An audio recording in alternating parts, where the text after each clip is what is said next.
हमारे परिवार के सताए हुए इंसान से आपको मिलवाना चाहता हूँ कि बेचारे दर दर के ठोकर खा रहे हैं। बोलता है कि कलयुग में माँ बाप का भगवान का दर्जा है, डॉक्टर का भगवान का दर्जा है, लेकिन सब डॉक्टर को भगवान बोल सकते हैं जो कि किडनी बेचता है? तो क्या उस माँ बाप को आप भगवान बोल सकते हैं जो कि अपने ही औलाद को,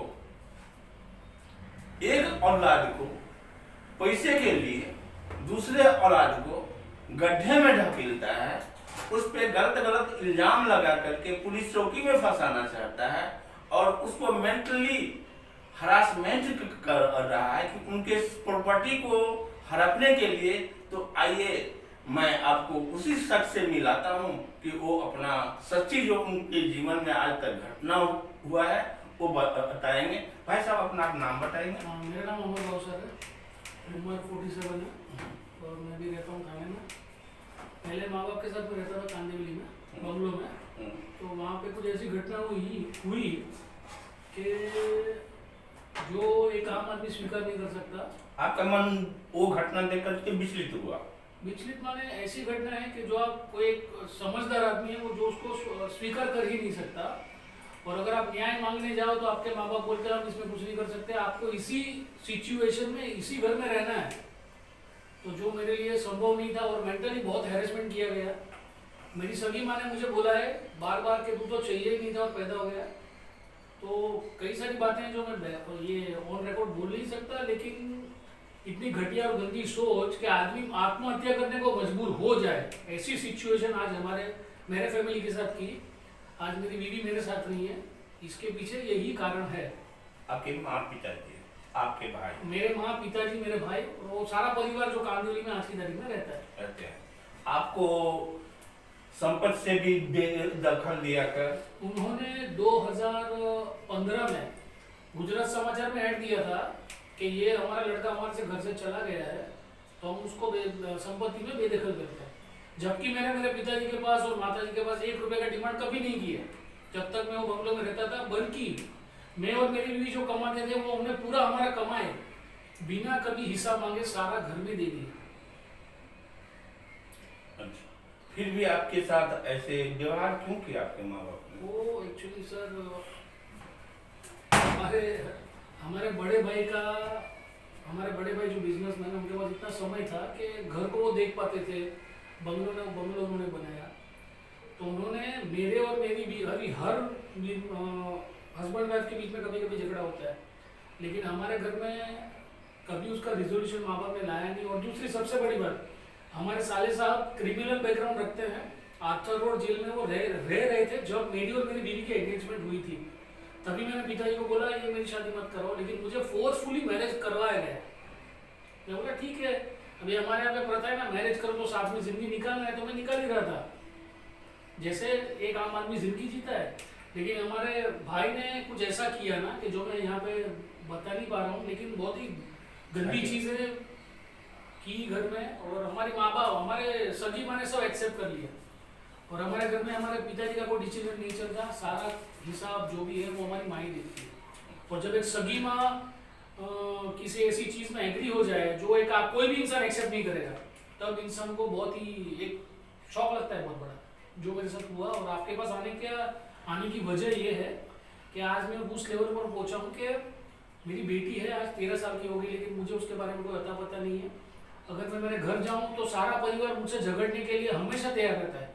अगर मैं फोन भी करूँ या उनका फोन आए तो झगड़ा ही होता है, क्योंकि उनको मुझे भी कुछ बताना नहीं है, कुछ करना नहीं है, और उनकी दादागिरी बहुत है। आपको जान से भी हो सकता है। हमारे भाई जब झूठा पुलिस रिपोर्ट बना के मुझे जेल में अंदर धकेल दिया, नंगा करके मरवाया पुलिसों के पास, और मेरे भाई ने खुद कबूला है घर में कि उसने उसके लिए 20,000 रुपये पुलिस को खिलाया था। मैं अपफ्रंट बोल रहा हूँ, सबके सामने बोल रहा हूँ, और ये हुआ है। ये मामला कब का है? 2014 का है कि 15 का है? 2014 और 15 के बीच में सारी घटनाएं हुई, और ये जेल में जाने का मामला 2015 का ही है। अच्छा, तो देखिए कि आप एक इंसान जो कि इंसानियत की जिंदगी जीना चाहता है और अपने माँ बाप के तरस से कितना मायूस है, दर दर भटक रहे हैं। इसने प्राइवेट में लोगों को ट्यूशन दिए, इससे अपना उदरपूर्ति किए। बीएमसी के स्कूल में पढ़ाई करवा के जो 2, 4, 5, 10 रुपया मिलता था उससे अपना आज के डेट में एक रोड पे है और इनको सहारा देने वाला कोई नहीं है। कारण कहावत है कि जिसके पास कुछ नहीं है उसे कोई नहीं पूछता है। लेकिन आपको मैं बताना चाहता हूँ कि संभव दूत एक ऐसा पेपर है, ऐसा एक न्यूज है जो कि काम असंभव रहता है उसको भी संभव करके बताता है। तो ये हमारे पास आए हैं, अपने दुख दर्द बताए हैं और संभव दूत की पूरे टीम इनके साथ में है और इन्हें न्याय दिलाने के लिए चेष्टा करेंगे।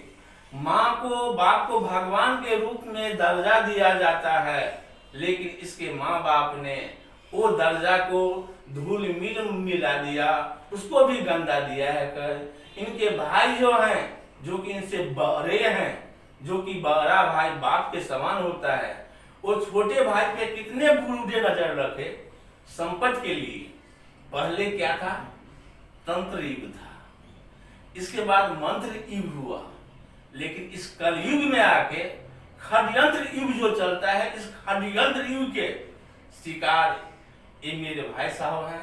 भाई साहब अपना नाम आप बताइए जोर से लोगों। अमर हरिप्रसाद भौसा। और आप कांदीवली में पहले रहते थे? हाँ जी, हाँ जी। 2000 से 2015 तक मैं कांदिवली में रहा हूँ, 15 साल। आपने बताया कि मीरा रोड में आपके पिताजी ने एक रूम दिया है, चंडी रोड में, अरनी रोड में जो रूम दिया है आपके नाम से दिया है। हाँ जी। तो उसपे पिताजी आपके क्या धमकी देते हैं? धमकी देते तुझे कुछ दूंगा नहीं, पेपर तो बना के दिया है लेकिन मेरे नाम पे कुछ भी नहीं है और ये पावर ऑफ अटर्नी है। और पहली बात तो ये पगड़ी सिस्टम का बिल्डिंग है, तो और क्या है, सारे जो कागजात वगैरह है उन्होंने अभी भी अपने पास रखे हैं, मुझे कुछ देने को तैयार नहीं और बार बार धमकी देते हैं तुझे कुछ देंगे नहीं। तो देखे दोस्त कि ये बेचारे मायूस आदमी कितने कष्ट में है, दुख में है, और संभव दूत इनका साथ देगा। और संभव दूत चाहे कांदीवली का पुलिस चौकी हो, चाहे सरनी रोड का पुलिस चौकी हो, न्याय के लिए, इनको न्याय दिलाने के लिए इनके साथ में है। ऐसे ही भी कोई आदमी अगर न्याय नहीं मिलता है, शासन और प्रशासन से प्रताड़ित किया जाता है, तो मैं उन्हें विनती करता हूं कि आइए, संभव दूत आपको साथ देगा और न्याय के लिए देगा। कारण कि संभव दूत का काम है असंभव काम को संभव बनाना। बस देखते रहिए हमारा न्यूज संभव दूत। सब्सक्राइब कीजिए, लाइक कीजिए और शेयर कीजिए। और कोई अगर इस तरह की दिन के मारा शासन प्रशासन से त्रस्त आदमी है तो मिले, संभव दूत आपके साथ होगा, सच्चाई के साथ होगा और अन्याय का विरोध करेगा, करता है और करता ही रहेगा। धन्यवाद।